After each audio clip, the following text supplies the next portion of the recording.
They have tied me to a stake. I cannot fly, but bear-like, I must fight the course. When he that was not born of a woman, such a one am I to fear or none. What is thy name? Thou to be afraid to hear it.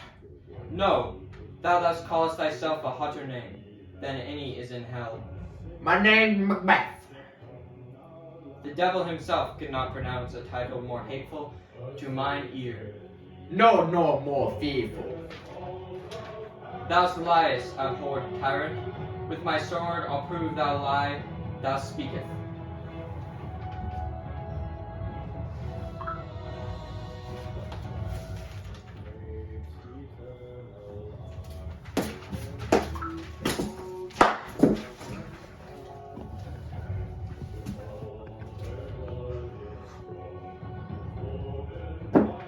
Thou wast born of a woman, but swords I smile at, weapons laugh to scorn, brandished by the man of the woman born.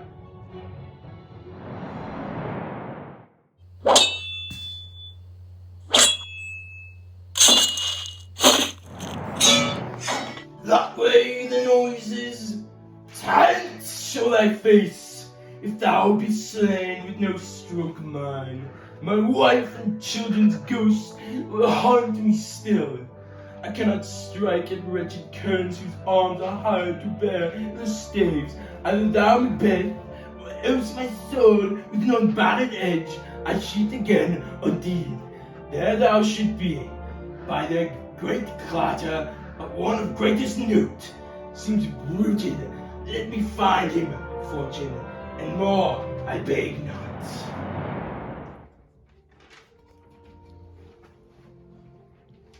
This way, my lord. The castle's gently rendered. The tyrant's people on both sides do fight. Thy noble thanes do bravely in the war.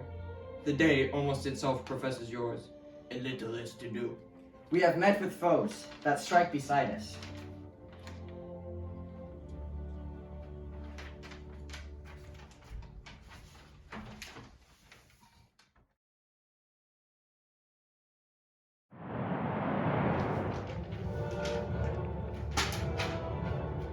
Why should I play the Roman fool and die? On mine own sword while I see live, the gods should do better upon them. Turn, hellhound, turn. Of all men else I have avoided thee. But get back, my soul is too much charged with blood of thine already. I have no words. My voice is my sword, thou bloody villain, then tongues can give thee out.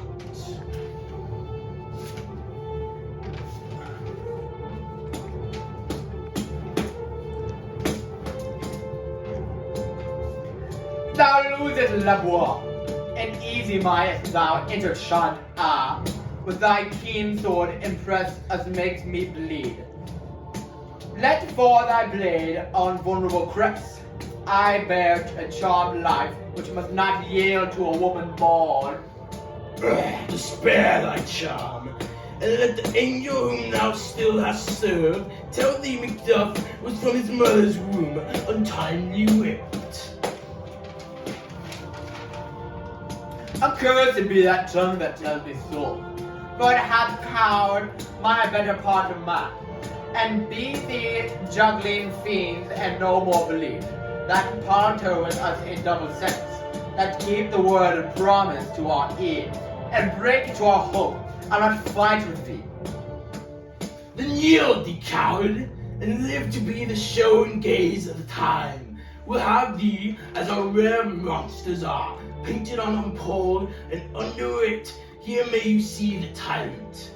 I will not yield to kiss the ground before young Malcolm's feet, and to be baited with the rabble's curse. Thou Burnham would be come to Dunsane, and thou opposed being of no woman born. Yet I will try that the last before my body, thou my warlike shield, lay on Macduff, and damned be him that was cried, whole enough. Then die! Do it!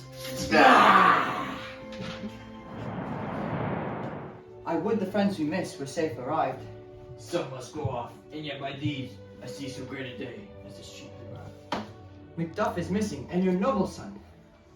Your son, my lord, has paid a soldier's debt, but only lived but till he was a man, the which no sooner had his prowess confirmed in the unshrinking station where he fought but like a man he died.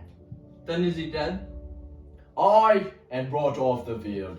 Your cause of sorrow must not be measured by his worth, for then it hath no end. Had he hurts before? I on the front. Why then, God's soldier be he. Had I as many sons as I have heirs, I would not wish them a fair death. And so Neil is not. He's worth more than sorrow, and that I'll spend for him. He's worth no more, and they say he parted well and paid his score. And so, God be with him. Here comes newer comfort. Hail, King, for so thou art. Behold, where stands the usurper's cursed head. The time is free. I see thee compassed with thy kingdom's pearl. That speak my salutation in their minds, whose voices I desire aloud with mine. Hail, King of Scotland. Hail, King of Scotland. We shall not spend a large expensive time before we reckon with your several loves, and make us even with you, my Danes and kingsmen. Henceforth be earls, the first that ever Scotland, and such an honour named, what's more to do, which would be planted newly with the time, as calling home of our exiled friends abroad, that fled the snares of watchful tyranny, producing forth the cruel ministers of this dead butcher and his feather-like queen, who, as 'twas thought by self and violent hands, took off her life, this and what needful else, that calls upon us by the grace of grace. We will perform in measure, time, and place. So thanks to all once and to each one whom we invite to see us crowned at scorn.